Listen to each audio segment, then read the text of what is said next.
Hello everyone, welcome back with a new video. In this video I will tell you how to change display name and username on Snapchat. Go to Snapchat and click on profile icon on top right corner, top left corner, and click on settings icon on top right corner. And to change display name, click on name, and from here you can change your display name and click on save.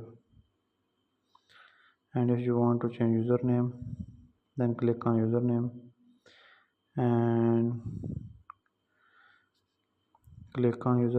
and Snapchat will warn you that your username can only be changed once a year. So if you want to change your username, click on continue and change your username, tap on next